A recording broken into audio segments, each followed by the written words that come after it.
시청자 여러분 안녕하십니까? 주말 잘 보내고 계십니까? 윤미향 사건으로 촉발된 위안부 할머니 사태가 드디어 죽음까지 불렀습니다. 위안부 할머니 마포 쉼터의 소장을 맡고 있던 60대 남자가 숨진 채 발견됐습니다. 아마도 자살이 거의 틀림없는 것 같습니다. 검찰이 약 보름 전에 대대적인 압수수색을 해서 정의연 본부와 특히 마포 쉼터도 수색의 대상이 됐습니다. 현재까지 보도에 따르면 이 소장은 압수수색을 받은 것에 대해서 엄청난 스트레스를 받고 있었다고 합니다. 만약에 마포 쉼터의 운영에 아무런 하자나 잘못이 없다면 그가 왜 스트레스를 받겠습니까? 뭔가 잘못된 것, 뭔가 검찰 수사 결과 앞으로 엄청난 사법적인 부담을 느끼게 되는 그런 일이 있지 않은가라고 추정이 됩니다. 시청자 여러분, 저는 이것을 일단은 위안부 할머니 사건을 선동한 이런 한국 사회의 어처구니 없는 이 저문명적인 이런 사태가 초래한 불가피한 비극이라고 생각을 합니다. 위안부 사태 초기서부터 저는 일관되게 주장을 했습니다. 적당한 선에서 마무리해야 된다. 박근혜 대통령이 어렵게 합의한 일본 정부의 공식적인 사죄와 배상, 이 선에서 끝내야 된다. 그렇지 않으면 이것을 확대하면 평생 좋은 관계로 지내야 되는 일본과 갈등이 빚어지게 되고 불필요한 반일 감정이 확대가 되고 이런 것들은 자라나는 세대들에게 매우 안 좋은 영향을 줄 것이다. 현실적으로도 한일 관계의 이런 악화는 앞으로 북한 문제라든가 또는 한반도 통일 문제라든가 여러 가지 한국이 일본의 도움을 받아야 되는 그런 일에서 매우 부정적으로 작용을 할 것이다 라고 저는 지적을 했습니다. 두 번째, 또 하나의 이 위안부 사태의 본질 중에 하나는 이것이 결코 한국인들에게 자랑스러운 문제가 아니라는 점입니다. 위안부 문제는 여성의 정조, 여성의 품격, 여성의 디그니티와 관련된 이런 문제입니다. 우리의 조상이 못나서 우리의 선조 국가들이 무능해서 나라를 빼앗기고 이 나라의 아녀자들의 정조를 제대로 지켜주지 못했다라는 점,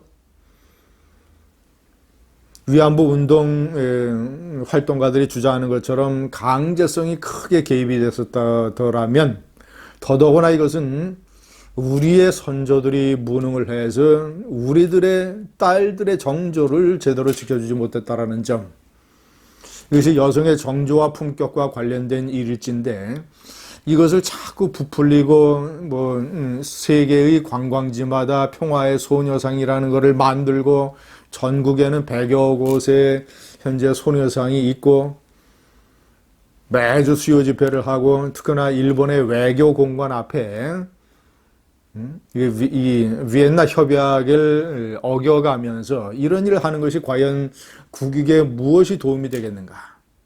저는 그래서 주한 일본 대사관 앞에 있는 소녀상을 철거해서 다른 곳으로 이전을 하거나 아니면 보관을 하거나 이런 식으로 문제를 해결해야 된다는 주장을 계속해 왔었습니다. 잘못된 위안부 사태 선동의 비극성, 결국 이런 것들은 아주 불길한 이 방향으로 사태가 진전이 되고 있습니다. 결국은 한 인간의 자살이라고 하는 이런 끔찍한 비극까지 불러들이지 않습니까? 두 번째, 이용수 할머니의 절규는 계속되고 있습니다. 현재 생존 할머니들의 숫자는 17명입니다. 앞서 떠난 김복동 할머니 이런 사람들을 이용수 할머니는 언니라고 지칭을 하면서 언니들에게 별 면목이 없다. 저들이 우리 위안부들을 이용했다. 용서할 수 없다. 두 차례 기자회견으로도 한이 풀리지 않았는지 계속 이용수 할머니의 절규는 이어지고 있습니다. 자, 그럼에도 이 모든 소동의 촉발점이 됐던 윤미향은 국회의원이 돼서 1년에 1억 수천만 원씩 국민의 세금을 앞으로 받도록 되어 있습니다. 위안부 할머니들을 위해서 마련해야 되는 안성 쉼터를 탈북 여종업원들을 불러다가 그들을 월북하라고 하는 이런 친북주의적 활동, 위안부 할머니들의 이름과 명예와 어떤 시대적인 소명을 이런 친북 활동에 이용을 했던 그런 강한 의혹을 받고 있는 윤미향, 버젓이 국회의원이 돼서 1억 수천만 원의 국민 세금을 기다리고 있습니다. 네 번째, 주한 일본 대사관 앞에 있는 평화의 소녀상을 제작한 그 저작권을 가지고 있는 이 동상 제작자는 지금까지 약 30여억 원을 벌어들인 걸로 추산이 됩니다. 전국에 90여 개, 그 소녀상 하나가 3,300만 원이라 됩니다. 어떤 이 고등학교는 그 돈을 지불할 수가 없어서 대신 미대를 다니는 학생들에게 제작을 의뢰해서 다른 디자인으로 600만 원으로 소녀상을 만들어서 설치를 하기도 했습니다. 그 소녀상뿐만 아닙니다. 작게 10 내지 50cm짜리 작은 소녀상을 만들어서 이것도 돈을 받고 배포를 하고 있습니다.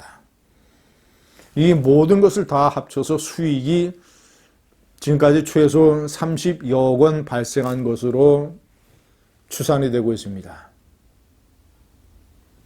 정의연이나 정대협의 문제뿐만 아닙니다. 경기도 광주에 있는 나눔의 집, 위안부 할머니들 여러분이 생활을 하고 있는 이곳에도 돈을 둘러싼 이 소동이 벌어지고 있습니다.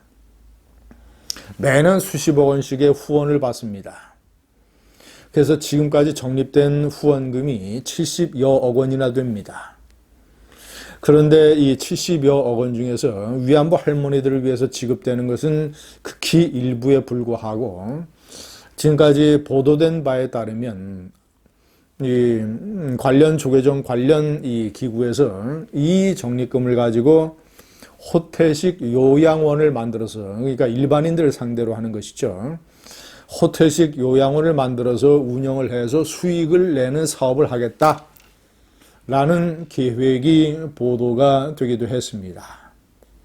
이제는 불똥이 경기도 광주의 조계종의 나눔의 집까지 번진 것입니다. 시청자 여러분, 이 일종의 문재인 좌파 정권의 반일 선동은 이 위안부 문제에 그치는 것이 아닙니다. 강제징용 노동자상, 아니면 강제징용 배상 판결의 연기, 이런 걸로 인해서 박근혜 정권을 적폐로 규정을 해서 김기춘 비서실장과 당시 법원 행정처장, 이런 사람들을 사법의 심판대 위에 올려놓고 있습니다. 박근혜 정권이 국익을 위해서, 한일 관계의 온전한 회복과 보존을 위해서 이런 이 불필요한 이 재판은 연기되어 마땅하다라고 한 것을